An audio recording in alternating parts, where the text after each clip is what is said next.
Okay. So, the people who are in person have already watched the short for this, but just for context, please go watch the Spider-Verse, this short called The Spider Within. If you do not know it / haven't seen it, please go watch it and then watch this lesson and it will make a lot more sense. Okay. So this is mainly also helping you learn how to read and watch things and then analyze, how do I learn about good writing from this? Especially because if you do enjoy things, that's a good indicator that your readers would enjoy it too if you did it. So, one of the first things we notice right off the bat when the short starts, the music and the setting give a suspenseful and intense tone. The setting is very dark. The setting is very dreary. You have to turn your brightness on your screen all the way up to make sure you can just see anything, because it's just kind of dark and intense, right? And on top of that, he's got a very gloomy-looking face along with the suspenseful music. This is a great example of how in writing you can do a very similar thing. If you're describing things, as being bright and cheery, and then he's like sad, that's kind of confusing. But if everything's dark and dreary and he's dark and dreary, you have a mood, you have a theme, you have a tone that you set for your story. Then the next thing is the repetition. Repetition is very powerful in both movies and in writing, especially because with writing you can physically see the repetition. The repetition of the words unacceptable and focus are done over and over and over again while he's having his little anxiety build up, right? And it not only helps us build up sympathy for Miles, but it helps us feel this amount of stress he's under, because the repetition of unacceptable and focus feels very much like our own inner thoughts sometimes, right? Where we're just like, oh, this is so bad, like I'm so bad, I'm the worst. We all have those moments. Or at least if you don't, good for you, that's amazing. Not me being so jealous. I know, I'm like, all right then, thinking about it. All right, I don't even know why I have this whiteboard. Most of this is going to be talking. All right. I always have the whiteboard Because the here. whiteboard is our friend. It's the default. Anyway, good whiteboard. The next thing that you're going to notice is, again, a lot of show don't tell, right? It's showing that he's anxious by showing you all of these memories. It's not saying, Miles is anxious because his father is putting pressure on him and he is leading a double life. Now, if you were writing a movie in the 50s, you might have done that, but no. So We've this learned. doesn't affect the 21st century. Yep, and we've learned about better writing techniques, and it's to show that he's stressed, to show the flashbacks. And flashbacks can actually be an excellent way of showing information. I would definitely say it's much more compelling to show the information through a flashback than just a giant info dump. Moving on to the next bit, the deep sigh he has before he enters the apartment and the expression on his face also helps show us that he is stressed. Even if you didn't get that he's stressed from the repetition and from the scenery of the flashbacks, you got it when you just see him being like, I don't even know if I want to enter this door. I don't even know if I want to face my dad. I don't even know if I want to be at home because I can't even function right now. And generally, that's not something you want to feel, right? The next thing is seeing the scary movie and the scary music in the scary movie helps set the tone for being jump scared by his dad. This is once again something really fun that you can do. If you have something that's coming up, you can always foreshadow it in a fun and unique way. I thought the foreshadowing being jump scared by having someone else being jump scared was a fun little ring around the rosy, one hits the other kind of thing. I also thought it was great because it helped demonstrate the relationship. Even if you haven't seen any of the Into the Spider-Verse movies, you can see what their relationship is, right? Like, just in that exact second, you know that his dad's joking, you know that he's funny, but you also know that he really cares and is compassionate, and he's mostly just doing it to mess with him. He's not trying to make him look bad or anything like that, and he's laughing and he's smiling, and it shows a very caring, nurturing relationship with his father. You don't even have to say, his father's amazing, his father's caring, his father is good and kind and all these good things, because you see it in that exact interaction, in that moment. Next thing that I wanted to talk about is they also demonstrate their relationship by the fact that he wants to spend time with him, right? He ran rented all these movies that he thinks he'd find enjoyable. He has popcorn and pizza and ice cream. Like, who doesn't want that? You can tell that he's like, I can tell you're stressed. Let's relax. You know, he's being sympathetic to his cause and showing what kind of a parent he is. It also shows what kind of person he is because they're watching scary movies, which is an interesting choice. But the next thing that also demonstrates their relationship and also how Miles is feeling, showing rather than telling, is when Miles rejects his dad's offer. He's like, you know, I'm really kind of tired right now. I don't know if I want to. I mean, I don't know about you, but generally if I'm stressed and my parents were like, hey, pizza and ice cream, I'd be like, yes. So that shows you just how stressed he is, because you have to be really stressed to turn down fun times. Yeah, turn down a movie and snacks and ice cream, Exactly. especially when you're a teen. Like, that's what you live off That is what you live off of. This is enjoyable, this is fun, and also getting to have personal alone time with just you and the one parent. That almost never happens. Right? And so it's like Alone time at all in my household is a luxury. So it's like, in general, this whole scene is idyllic, right? And yet he completely says no. I don't know about you, but the only time I've ever said no to super, super fun things is when I am beyond stressed. There's a whole new word for it. I'm so stressed. And so that kind of helps demonstrate, again, just how much pressure he's under. Then, when we return to his room, the suspenseful music resumes, and seeing Miles from behind helps give us the sense that someone is, or something is watching him from the shadows. If we'd seen that scene from in the front, like we had with his dad, when his dad jump scared him, it would have been much less suspenseful, but because we see it from behind, that actually changes how we view it. That is a great example of how point of view in writing can very much change how we see a scene, right? If you do it from one angle versus another angle, it can entirely change the tone and the mood here. Next thing is Miles curling up on the windowsill. Anyone else feel like they like to curl up in a ball when they're anxious?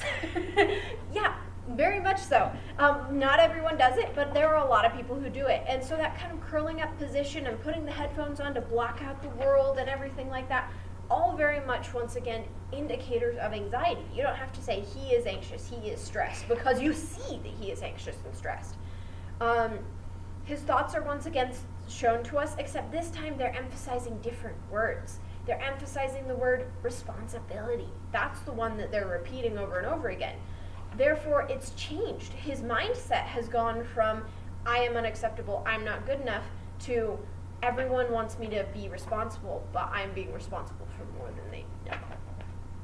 And that kind of tone is, once again, changing of the mindset and indicating that change. Next, he just kind of thinks he needs to go to bed, right? He needs to relax. Anyone else feel that when they're stressed? Yes.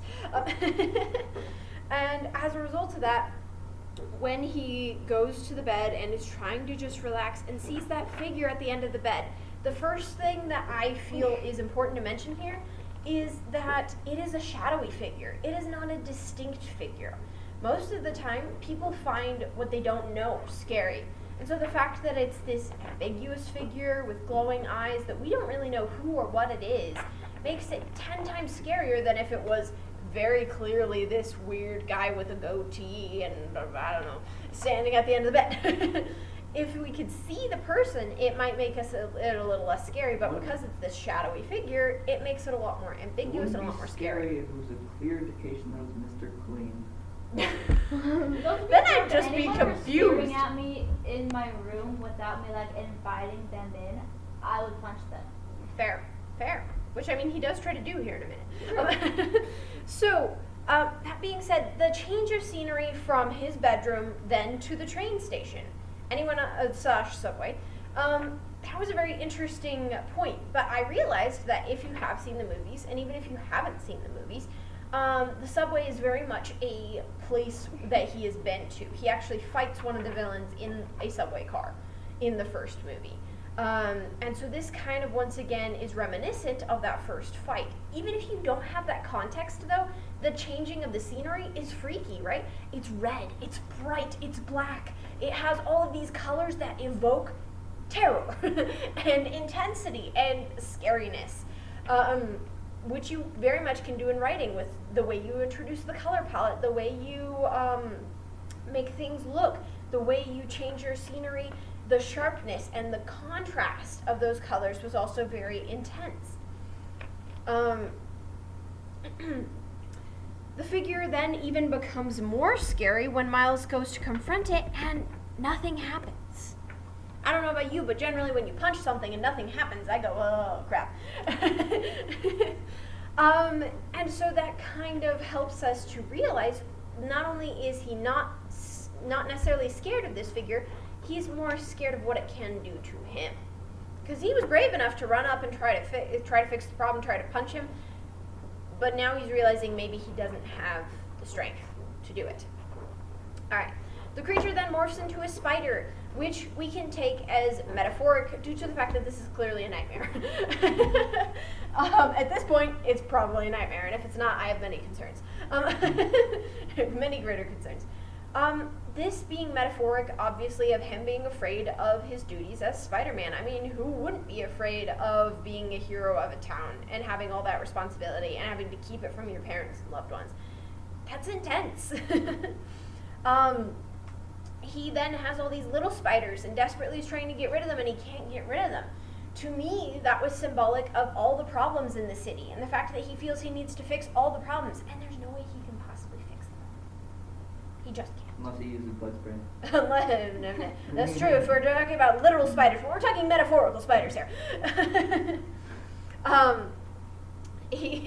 He finally shakes himself out of the bad dream, and you notice that the tone of the room goes from being red and gray and black, like I said, very intense colors, to being very much blue and gold and pink, very warm, soft, sad colors, but warm and soft.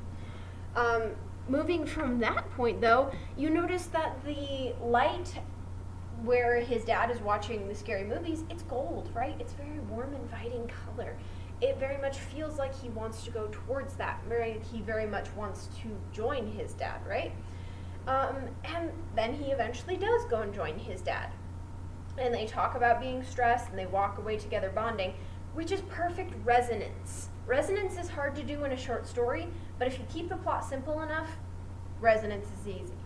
The resonance here is the fact that he started with stress built on by his dad's expectations, and then ends with resolving the stress by talking to his dad, one who's kind of stressing him out. I thought that was very beautiful, very symbiotic relationship between beginning and end of the story. It made it feel really good and heartfelt, but it also illustrated how a simplistic plot can actually be better than a complex plot when it comes to a short story. That was a very simple plot. He's stressed. He has terrible nightmare because he's so stressed. He goes to his dad to actually address said stress. Very simple plot. Not exactly what I'd call complex. There is no subplot or crazy, intense side Not plot. a Brandon Sanderson thing. Yeah, it's not a Brandon Sanderson thing where you're like, hey, plot number 7A, and trying to track it all. You're just like, oh, yeah, I get it. This is stressful, this is hard, and he needs to work it out with his dad, and he does work it out with his dad, and he's able to connect with him again and feel good. So, with regards to that, there's a lot that you can take out of this. What were some things that you guys took out of this? This was mainly what I took out of this as, like, short story, what is good to do. Was there anything that you guys took out of it, or that I already mentioned that you'd like to bring up? No. Really? Okay. That's okay. It just might be a really short lesson today then, but that's totally fine. In general, I mainly did this because of the fact that, like I said, I feel it's important to go over short stories, especially since we have a lot of short story contests. And so being able to learn from very effectively done and very beautifully illustrated short stories can be really helpful to be able to expand our horizons and see, hey, this is what we're looking for. This is kind of the goal here. A simplistic plot that has a lot of emotional value, has a lot of character stuff that's shown without having to give too much. If you were to write up this story physically, I'd say maybe it'd be 5 pages. Yeah. Like it wouldn't cover a whole lot of material, but that's what makes it so beautiful, is that it covers a massive story in a very short amount of time because of the simplicity of the plot and the amount also of metaphor and symbolism used.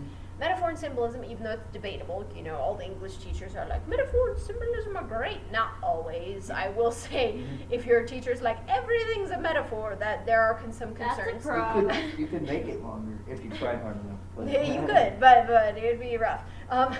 With the symbolism, I'll be honest, symbolism can be very beautiful, can be very effective, but just make sure you don't overuse the symbolism.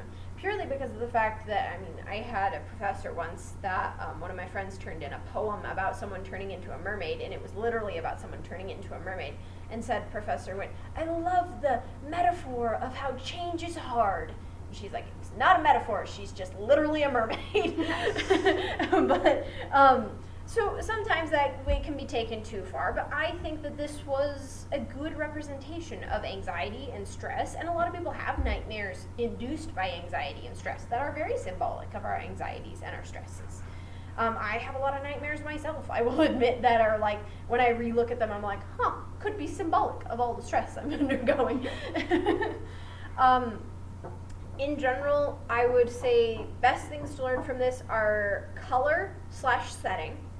Can actually be very important to your work. Characterization does not need to be overdone. You can have maybe 3 scenes of characterization and you can still have a character that is better developed than one that you just info dump a bunch of information on us. So there is a fine line.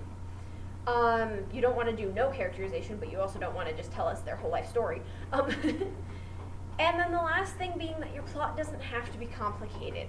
For a short story, I generally say simple plot. They lose their knife and then they go find their knife. They are stressed and they need to talk to their dad. They finally talk to their dad. This person gets kidnapped. They go save the kidnapped person. A very simplistic plot, make it very easy. It makes it so that you can dive deeper into a lot of the things like they did and make it very beautiful in other ways. Yeah. All right. I'm going to call that good for today. I thought that it was going to be a lot longer based on commentary, but the commentary is minimal today, and that's Only okay. 3 people. But yes, if you guys want to comment below on things that you thought were interesting on the short, please let me know on the YouTube video. And don't forget to like and subscribe.